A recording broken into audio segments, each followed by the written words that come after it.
आइए आपको बताती हूँ कि आपको अपने आरआरबी क्लर्क के प्रीलिम्स एग्जामिनेशन में फुल अटेम्प्ट कैसे करना है। Hey everyone, welcome to my channel the dedicated girl Vaishali. I hope you all are good and doing great in life.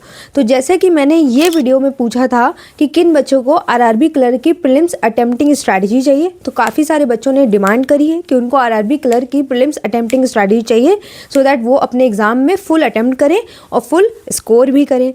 तो चलिए बताती हूँ कि आपको अपने इस एग्ज़ाम में फुल अटेम्प्ट कैसे करना है।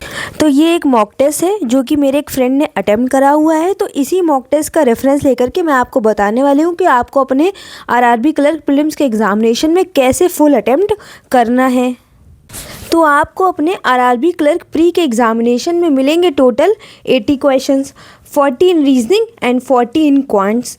आपको रीजनिंग में जो टाइम मिलेगा वो है 25 मिनट्स और जो क्वांट्स में टाइम मिलेगा वो है 20 मिनट्स। तो आइए अब आपको बताती हूँ कि आपको किस तरीके से अटेम्प्ट करना है जिससे कि आप अपने एग्जामिनेशन में फुल अटेम्प्ट कर सको। तो देखो, सबसे पहले आपका ये जो 25 मिनट है आप इसको डिवाइड करोगे 9 to 10 मिनट्स में और 15 मिनट्स में। जो आपका पहला 9 to 10 मिनट्स है उसमें आप मिसलेनियस क्वेश्चंस को अटेम्प्ट करोगे और लास्ट के 15 मिनट्स में आप पजल्स को अटेम्प्ट करोगे। तो देखो आपको स्टार्ट कैसे करना है। जैसे ही आपका एग्ज़ाम स्टार्ट होता है, मान लो आपका फर्स्ट सेक्शन रीजनिंग का सेक्शन है, तो आपको इनिशियली जो क्वेश्चन मिलेंगे वो आपको मिसलेनियस के क्वेश्चंस मिलेंगे लाइक दिस।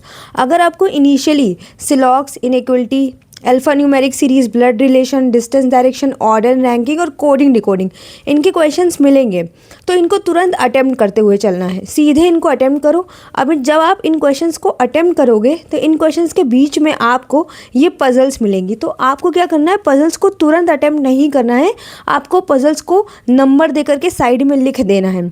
फॉर एग्जाम्पल, आपकी पहली पजल आपको मिली 2 से 6। जो पहली पजल है वो बॉक्स पजल है, तो बॉक्स पजल हमसे सबसे पहले सॉल्व हो जाती है, तो हम उसको नंबर 1 दे देंगे कि जब हम पजल सॉल्व करेंगे तो हम सबसे पहले ये पजल सॉल्व करेंगे। फिर आगे हम सॉल्व करते हुए बढ़े तो हमको एक पजल मिली 14 से 18। इसको हमने नंबर 2 इसलिए दिया क्योंकि ये सर्कल बेस्ड ईजी सी पजल है, तो हम इसको दूसरे नंबर पर सॉल्व कर लेंगे। फिर हम आगे बढ़े सॉल्व करते हुए तो हमको कुछ क्वेश्चंस मिले। फॉर एग्जांपल, हमको ये 7 to 9 3 क्वेश्चन मिले जो कि हमें लगा कि थोड़े से टाइम टेकिंग है, तो हम क्या करेंगे, हम इनको मार्क फॉर रिव्यू कर देंगे लास्ट के लिए कि जब लास्ट में हमारे पास 2 से 3 मिनट बचेगा तब हम इन क्वेश्चंस को सॉल्व करेंगे। अभी हम अपने टाइम को यूज़ करेंगे इन क्वेश्चंस को अटेम्प्ट करने में, जिनको अटेम्प्ट करने से हमारा कॉन्फिडेंस बढ़ेगा। ऑल्सो हमारे अटेम्प्ट्स जब बढ़ते हुए दिखेंगे तो हमें बहुत अच्छा फील होगा। अब इन क्वेश्चंस को हमने और अटेम्प्ट करा, हम आगे बढ़े, हमें एक और पजल मिल गई 23 से 27 जो कि इन दोनों पजल से थोड़ी सी टफ थी, लिनियर पजल है, तो हमने उसको 3rd नंबर दे दिया। अगर ऐसा होता कि सेकंड वाली पजल थोड़ी सी टफ होती और 3rd वाली ईजी होती तो हम 3rd वालों को 2 नंबर देते और सेकेंड वाले को 3rd नंबर देते। इसका मतलब हम पहले 3rd वाली सॉल्व करेंगे तब हम सेकेंड वाली सॉल्व करेंगे।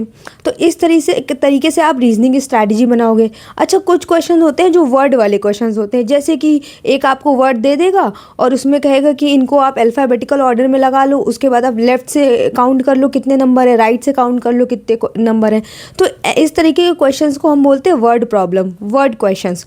तो आप इन क्वेश्चंस को लास्ट में अटेम्प्ट करोगे। जैसे मैंने लिखा हुआ है इस मॉक में क्वेश्चन नंबर 1 और 22 था, तो इनको आप हमेशा आखिरी में अटेम्प्ट करो क्योंकि इनमें कुछ सेकेंड्स का टाइम लगता है। तो इनिशियली इन पर टाइम वेस्ट मत करो, इनको सबसे आखिरी में सॉल्व कर लो।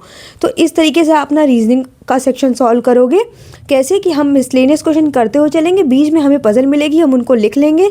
लास्ट में जो हमारा 15 मिनट है उसमें हम 1 by 1 number 1 marker, number 2 marker, number 3 marker puzzle solve करेंगे और सबसे आखिरी के टाइम में जो हमने मार्क फॉर रिव्यू करा हुआ है और ये जो वर्ड क्वेश्चन है इसको सॉल्व करेंगे। तो अगर आप इस तरीके से अटेम्प्ट करोगे तो आप 25 मिनट में 40 के 40 क्वेश्चन अटेम्प्ट कर लोगे। अगर 40 नहीं कर पाओगे तो 38 39 क्वेश्चन तो आप श्योरली 100% एक्यूरेसी के साथ अटेम्प्ट करोगे। बस देखो, ध्यान ये रखना कि घबराना नहीं है, जल्दबाजी नहीं करनी है, हाथ नहीं कांपने चाहिए, अपने आप पे कॉन्फिडेंस रखना है, भगवान पे विश्वास, खुद पे विश्वास और एकदम फ्री माइंड से हाथों में स्पीड होनी चाहिए। हाथों में स्पीड के साथ क्वेश्चन को अटेम्प्ट करना है, आप आराम से रीजनिंग का पेपर अच्छे से कर लोगे। तो अब चलो बताती हूँ कि क्वांट्स को कैसे अटेम्प्ट करना है।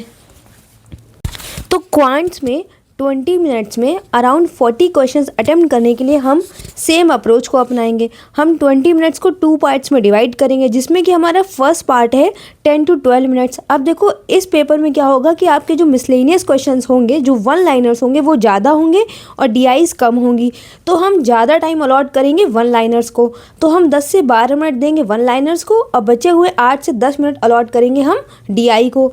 तो सबसे पहले हमें क्या करना है, जब हम क्वांट सेक्शन स्टार्ट कर रहे हैं अटेम्प्ट करना, तो हमें सामने सिंप्लीफिकेशन या अप्रॉक्सीमेशन दिखेगी, मिसिंग या रॉन्ग नंबर सीरीज दिखेगी, क्वाड्रेटिक इक्वेशन दिखेगी, बीच बीच में वन लाइनर अरिथमेटिक के क्वेश्चंस आते जाएंगे और ऐसे बीच बीच में डीआई भी आती जाएगी। तो आपको करना क्या है, आप क्वेश्चन जैसे ही दिखे आप उसको अटेम्प्ट करना स्टार्ट करो। ये मिसलेनियस या वन लाइनर क्वेश्चन है। अब उसमें बीच में हो सकता है कि आपको अरिथमेटिक का कोई एक क्वेश्चन ऐसा दिखे, एक या दो क्वेश्चन जो आपको उस टाइम पे टफ या कैलकुलेटिव दिखे, तो उसके पीछे मत पड़ना, उसको मार्क फॉर रिव्यू करके आगे बढ़ जाना।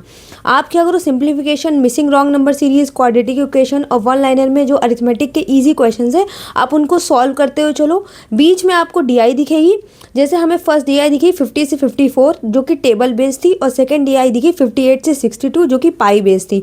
हमारे हिसाब से टेबल डीआई इजी थी तो हमने उसको नंबर 1 दिया, पाई चार्ट टफ था तो हमने उसको नंबर 2 दिया। तो सबसे पहले हमने मिसलेनियस के ये वन लाइनर सारे सॉल्व करे, अरिथमेटिक सॉल्व करी।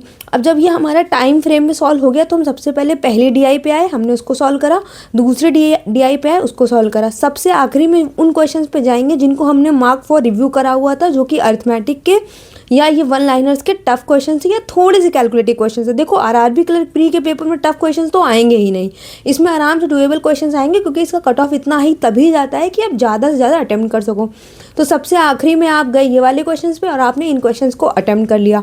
तो इस तरीके से आपने पूरे क्वांट्स को अटेम्प्ट करोगे कि आप वन लाइनर्स अटेम्प्ट करते हुए गए, आपने क्वेश्चन अटेम्प्ट करे, बीच में आपने डीआई अटेम्प्ट करी और सबसे लास्ट में जो क्वेश्चन आपने मार्क करे थे आपने उनको अटेम्प्ट कर लिया।